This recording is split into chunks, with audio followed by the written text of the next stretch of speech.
नाम था उसका मंगरू सेठ का ढाबा।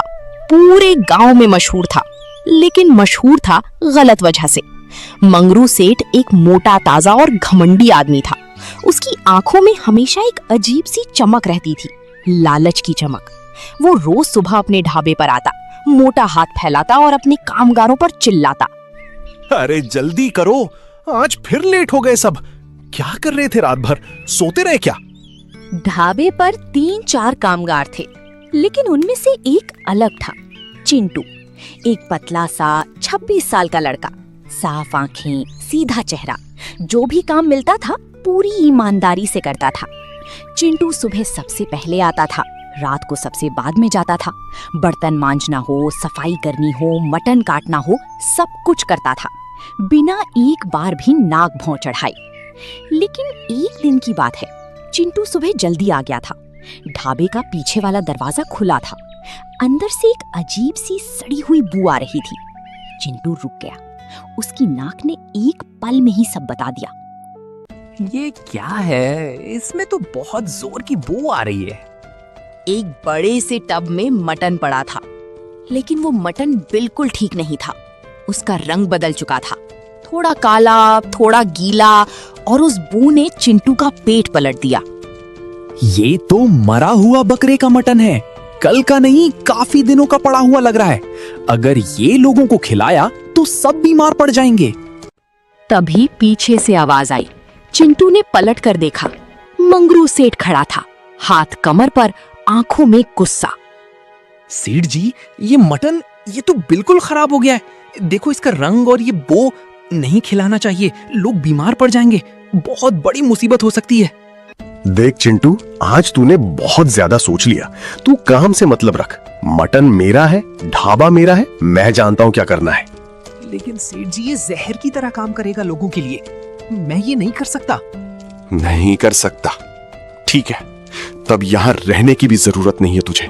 निकल यहाँ से अभी, और दोबारा अपना मुंह मत दिखाना। लेकिन सेठ जी, मैंने कहा निकल यहाँ से। तभी चिंटू वहां से निकल गया। बाहर तेज धूप थी, भीषण गर्मी पड़ रही थी, और अब चिंटू के पास कोई काम नहीं था। वो सीधा गांव के उस पुराने पीपल के पेड़ के पास आया, वहां बैठा और सोचने लगा। क्या गलत किया मैंने? कुछ नहीं, सच्ची बात कही, लेकिन फिर भी निकाला गया। घर में माँ है, छोटी बहन। चिंटू घर गया, माँ के सामने बैठा और सब बता दिया। माँ, मुझे काम से निकाल दिया मंगरू सेठ ने, लेकिन मैं कुछ नया करना चाहता हूँ। मैं अपना छोटा सा ठेला खोलना चाहता हूँ, जहाँ मटन चावल बेचना चाहता हूँ, साफ और फ्रेश। मैं मेहनत करूंगा, हार नहीं मानूंगा। चिंटू की माँ ने एक लंबी सांस ली, अंदर से एक पुरानी पोटली निकाली। ये ले बेटा, ये पैसे तूने ही कमाए थे, मैंने संभाल कर रखे थे, तेरे काम आएंगे। एक दिन सोचा था, आज वो दिन आ गया। जा बेटा और सीधा काम कर, ईमानदारी से, झूठ मत बोलना, किसी का बुरा मत करना, भगवान साथ होगा हमेशा। अगले दिन चिंटू सुबह जल्दी उठ गया, सीधा शहर गया। वहां से लाया ताजा मटन, साफ मसाले, बेसन, अंडा और कुछ खास चीजें जो उसने रेसिपी में देखी थी कभी। रात भर माँ के साथ मिलकर रेसिपी ट्राई की। पहली बार थोड़ा जल गया, दूसरी बार मसाला ज्यादा हो गया, तीसरी बार चिंटू ने ध्यान से सब किया। अलग अलग मसाले, सही टेम्परेचर, सही समय। और जब उसने पहला पीस काटा तो आवाज आई, क्रिस्पी, अंदर से जूसी, मसाला बिल्कुल बैलेंस। चिंटू और उसकी माँ दोनों एक दूसरे को देखकर मुस्कुराए। वाह बेटा, ये तो सच में कमाल है। ऐसा स्वाद तो मैंने पहले कभी नहीं चखा। सच में बेटा, कल से ठेला लगा, लोग खुद आएंगे। अगले दिन सुबह सूरज की पहली किरण के साथ ही चिंटू अपना ठेला लेकर गांव के मेन चौक पर पहुंचा। उसने एक पुराने ठेले पर अपना चूल्हा रखा, कढ़ाई चढ़ाई, तेल डाला और मटन बनाने की तैयारी शुरू की। थोड़ी देर में तेल गर्म हुआ। चिंटू ने पहला पीस कढ़ाई में डाला। छन्न की आवाज आई, खुशबू उठने लगी, ऐसी खुशबू जो मोतीपुर के लोगों ने पहले कभी नहीं सूंघी थी। लेकिन कोई नहीं आया। तभी शाम होते होते एक अरे चिंटू, ये क्या लगा रखा है? एक प्लेट मटन 200 रुपए में? पागल हो गया है क्या तू? भाई साहब, एक बार खा कर तो देखिए। स्वाद ऐसा है कि आपके पैसे पूरी तरह वसूल हो जाएंगे। 200 रुपए में एक प्लेट? नहीं भाई, इतना नहीं होगा। मंगरू सेठ के ढाबे पर 100 रुपए में अनलिमिटेड मटन चावल मिलता है। मैं तो वहीं जाता हूँ। आदमी वहां से चला गया। चिंटू वहीं खड़ा रह गया अकेला। धीरे धीरे शाम होने लगी। पूरा दिन बीत गया, लेकिन एक भी प्लेट नहीं बिकी। शाम को रमेश वहां आया। चिंटू भाई, आज कितनी प्लेटें बिकी? रमेश भाई, क्या बताऊं, सुबह से शाम हो गई, एक भी प्लेट नहीं बिकी। इतना अच्छा मटन चावल बनाया, लेकिन कोई आया ही नहीं। शायद मैं गलत था, शायद मुझे ये नहीं करना चाहिए था। एक काम कर, 200 रुपए में एक प्लेट खरीदो तो एक प्लेट फ्री रख।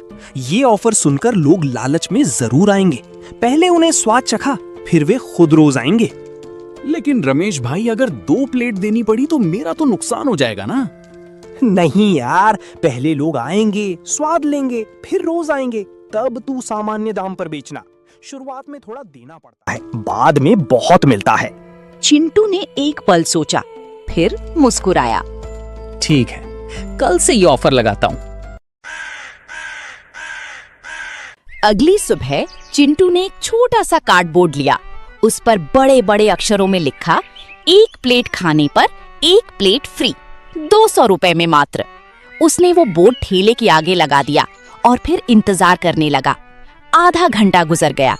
तभी 2 आदमी वहां से गुजरे। उन्होंने बोर्ड पढ़ा और रुक गए। भाई, ये सच में एक प्लेट खाने पे एक प्लेट फ्री है? हाँ बिल्कुल, 200 रुपए दो, 2 प्लेट लो, एकदम फ्रेश क्रिस्पी मटन। आज स्पेशल ऑफर का पहला दिन। चलो ट्राई करते हैं। 200 में 2 प्लेट तो सस्ती डील है।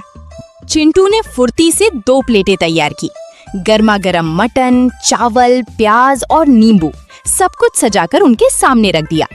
दोनों आदमी ने एक एक पीस उठाया, उसे मुंह में डाला और एक पल के लिए दोनों चुप हो गए। यार, ये तो एकदम कमाल है। इतना क्रिस्पी, अंदर से इतना जूसी, और ये मसाला, ये तो शहद से भी अच्छा है। सच में यार, मैंने तो इतना अच्छा मटन पहले कभी नहीं खाया। चिंटू भाई, ये रेसिपी कहाँ से सीखी तुमने? अपनी माँ से सीखा और थोड़ी मेहनत की। उस दिन चिंटू का सारा मटन खत्म तो हो गया था, लेकिन उसके मन में अभी भी एक चीज उसे परेशान कर रही थी। लेकिन एक रात सब कुछ अलग था। चिंटू अपने घर में बैठा था, लेकिन उसका दिमाग कहीं और था। रमेश भाई ने बताया था कि आज फिर 2-3 लोग मंगरू सेठ के ढाबे का मटन खाकर बीमार पड़ गए हैं। एक बूढ़े काका को उल्टी आई, एक बच्चे को बुखार आया। वो मरा हुआ बकरे का मटन बेच रहा है, रोज, हर रोज, और लोग बीमार पड़ रहे हैं। चिंटू ने गहरी सांस ली। चिंटू उठकर खड़ा हो गया। उसने